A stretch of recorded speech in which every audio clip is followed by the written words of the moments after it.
Love Radio Top 10 Countdown. Top 10 Countdown. Counting down the 10 biggest hits of the week.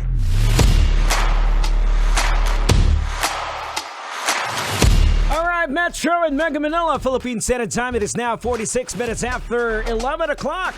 Isa pong napakagandang hapon po sa inyong lahat. And of course, this is our Love Radio's Top 10 Countdown with your Suli Diego Bandido. And right about now, mga kabisyo, welcome po para sa ating Love Lounge. At nandito ngayon, kasama na po natin, live na live in flesh. Walang iba kundi ang Barabas Band! Hello at magandang umaga sa inyo mga sirs. Pakilala muna tayo isa-isa. Ayan, sir, dito na lang. Sige po. Hi, ako po si Sal Manalo, vocalist po. Alright. Hi, I'm John. I'm Paulo, bassist. Okay. Tristan Pabello, drums. Josh Eleveron, lead guitars. Ayan. At ang pangalan ng grupo ay Barabas! Barabas. Naiintriga ako dito eh. Actually, ito yung segment ng programa ng Countdown na nagpapasalamat ako kasi nagtatagalog ako. Hirap na hirap ako mag-English eh. Anyway, bakit Barabas? Ano bang ibig sabihin nun? Kuya po. Sige, let's have Toti to tell the story. Oh, what's the story? Yun yung pinaka-importante. Actually, tama. Siya yung Barabas na alam natin na nasa Bible. Yun lang. Siyempre, ako naniniwala kami. Actually, hindi naman lahat pinanganak na Moses o ano eh. So parang kung hindi ka maka-identify kay Moses, parang wala ka bang pagmamahal o love radio na pwedeng manggaling sa Bible. So yun nga. So parang hopefully through our music, maging interesado si listeners kay Barabas kasi hindi nga siya pinapansin sa Bible, all the while alam ng tao parang siya yung masamang tao. So si Barabas, hindi naman namin ina-idol talaga yung kung ano man kabarabasan niya. So yung Barabas is para makita ng tao na meron din yung actually para sa akin ang minahal talaga ng Diyos sa Bible ng todo si Barabas kasi nakita naman ng Diyos yung kung gaano kasama yung Barabas pero hindi siya nagbago nung sinabi niyang siya yung palayain, ako yung ipako mo. So yung scenario na yun medyo nakot talaga kami na nagkaroon kami ng hope na hindi kami Moses Barabas kami pero hindi naman nagbago yung pagmamahal ng Diyos. So well, through tama. our music, salamat sir na nag-agree ka. Oh, tama naman kasi lahat naman ng tinawag ng Panginoon, lahat naman makasalanan. Kahit sila Moses eh. All of us naman na tinatawag eh, alam naman kung wala kang diferensya, tatawagin ka. Hindi na, ang tatawagin niya may diferensya kasi ikaw yung babaguhin. That's right. And to add up, Tol, he came for the sinners talaga, not for the good people. Yung focus talaga ni Jesus nun is for the sinners. So, Yeah. somehow, we're just relaying that message na pangalan pa lang ng banda, pag tinanong nila, we have a chance every day. Basta natatanong siya, nasi-share namin yung gusto namin sabihin. Actually, I'm loving this conversation kasi we're talking about God, di ba? About Jesus. If you don't mind, ano bang mga religion ninyo o iba-iba? Or iba-ibang? Christians naman. So lahat kayo born Christians? again Christians. Okay. Mga kapatid! Yeah! Yes! It's about time. Kumbaga, ganun, napakaganda kasi of course, you're doing your thing with the gift of God na binigay sa inyo. Na ginagamit niya siya is of course, ito yung Great Commission sa atin, di ba? Make disciples and proclaim the gospel. That's right. Alright, so through your music, well, praise God for that. Di ba? Hallelujah! Alright, so ngayon, yung background ng grupo, paano kayo nabuo? How did it started? Paano nag-umpisa? Actually, way back 2013 kasi ako at saka si Kuya Toti parang matagal na kami magkaibigan. Okay.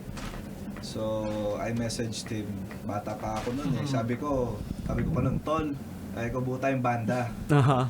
So, Walang kuya eh, no? wala sabi na yun. Tol lang. So, ayun, Tol. parang bumilang yung ilang taon, around 2020, nag-pandemic, naidip kami. Doon kami nabuo. So, in the midst of pandemic na daming lockdown, kami yung medyo matigas yung ulo. Although may permit kami na lumabas. So, ayun, going back, doon kami nag-start na try natin. Una, gusto lang namin mag-vlog eh. Kumbaga, dahil music, ano na yun eh, kinabuhayan na namin, kinalakihan namin. So, for us, it wasn't just, I mean, hindi namin siya nakita na aabot to this point. So, kumbaga, parang tugtog tambay lang yung gusto namin gawin before, tsaka konting magkita lang kami ba? Kasi pandemic eh. So, anong gagawin nyo? And then, natapos yung pandemic, medyo naging maluwag sa labas. Sinubukan namin, nag-recording, live recording, and then in-encourage kami na try nyo tumugtog sa mga bars. So nagtagal kami sa mga bars, and then that's where we met yung mga ibang tropa. Wow. Na through music pa din talaga kami nagkakilala. Though yung ibang members kasi, like yung sila Atoy and sila Shem, matagal na namin silang kilala, kaibigan. So ang talagang blessing na pumasok sa amin para natuloy at nabuo kami si Sam, si John, tsaka si Kuya Pao. So ayun. Ganun kami na nabuo. Sabi nga nila, in God's perfect time. Yun. Mangyayari at magaganap yung... Yun talaga. Oo. Well, Thank talagang blessing talaga for all na interview ko dito na artist sa Countdown. Kasi ang pinakamatinding challenge sa tumama bilang entertainer is during the COVID. Yeah, So kung that's right. nandyan ka pa after the COVID, kumbaga namayagpag ka pa after the COVID, ibig sabihin, swerte mo kasi meron talaga yung iba nag-give up na, nag-lie low na. So ngayon na nasa industriya pa rin kayo, na nakapag-record kayo after the COVID, it's a blessing. Thank you, Jesus. Alright. Okay, now let's talk about your single, yung song. Tungkol saan po itong song ninyo?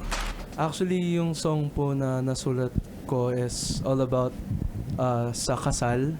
Kasi po last year January nag-attend po ako ng kasal sa Baguio sa may Cathedral Church. Tapos nung nag-run po yung ceremony, parang bigla lang pong umano sa utak ko yung chorus ng song, which is irog ko, ganyan. Though bago po kasi sa akin ng songwriting, ganyan. So parang pinagkatiwalaan ko lang po yung lyrics na biglang pumasok sa utak ko. Tapos hanggang sa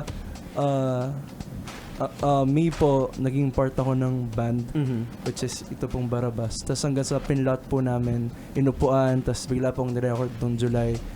Tapos hanggang sa naging irog ko na po siya. Wow. Galing.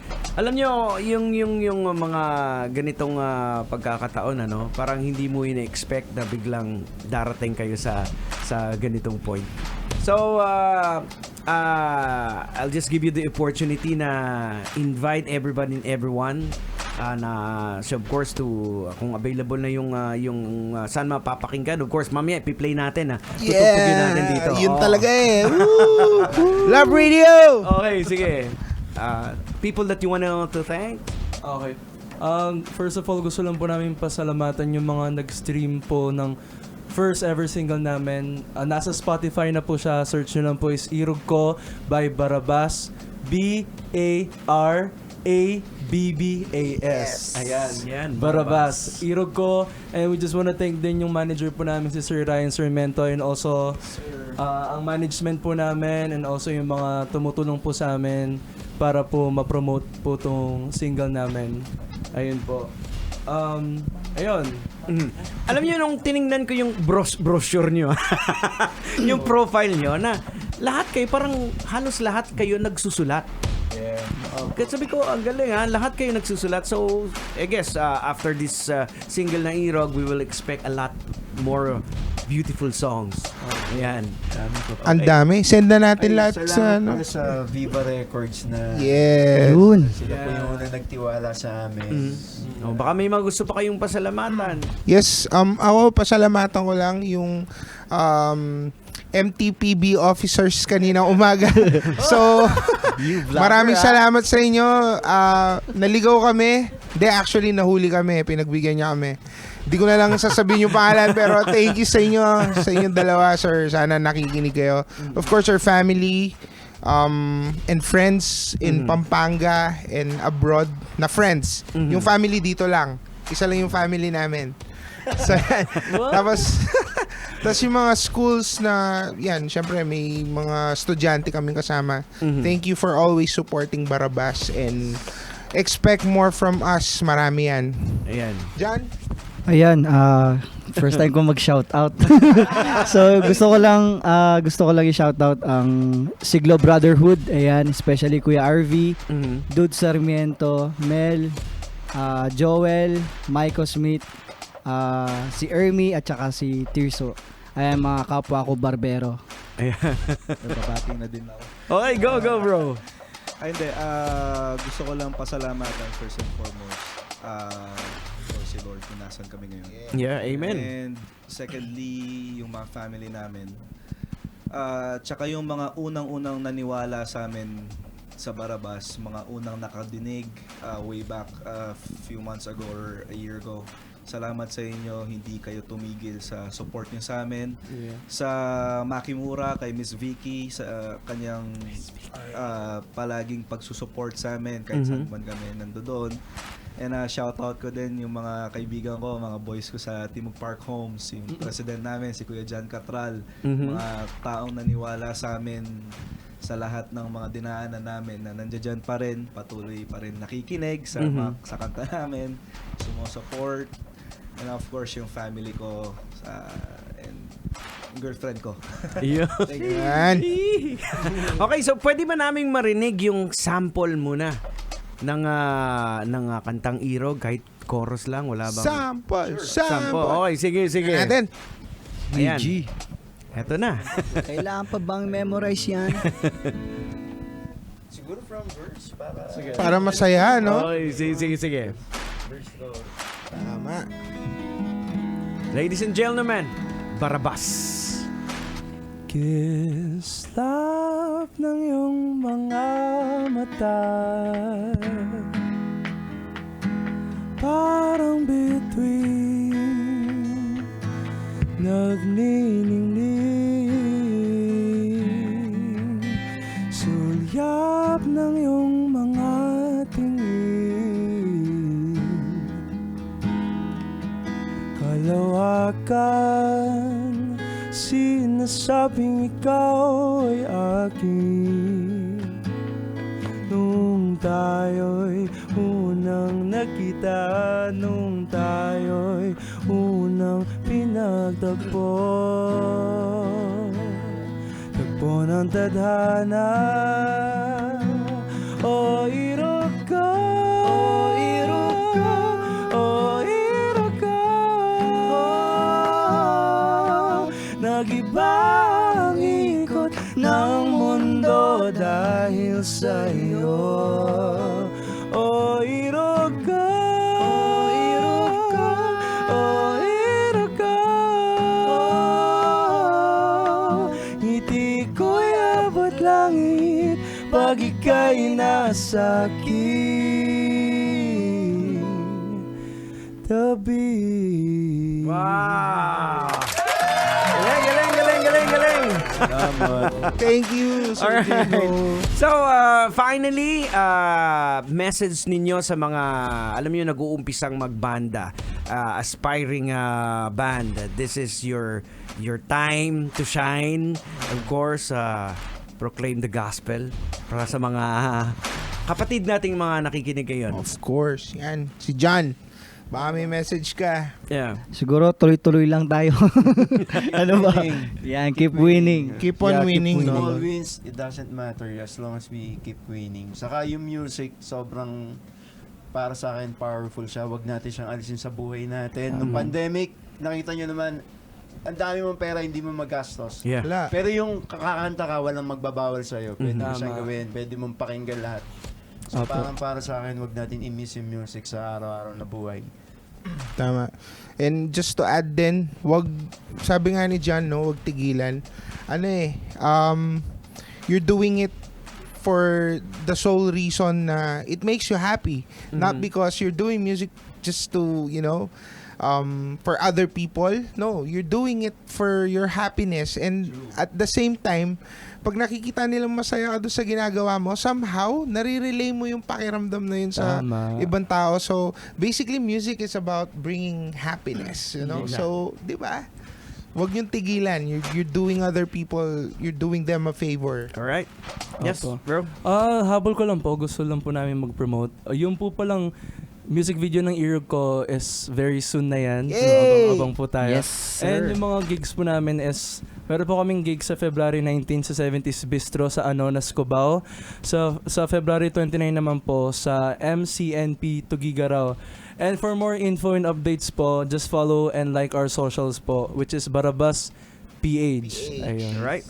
So, anything Thank else? you so Wala na, much. wala na lang. Thank you so much po, Love Okay. Radio. Thank you very much. Thank you, Love Radio.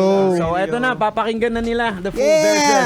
Woohoo! A minute after 12 o'clock, here's a song from Barabas with Irog right here on Love Radio's Top 10 Countdown. Sasakyan si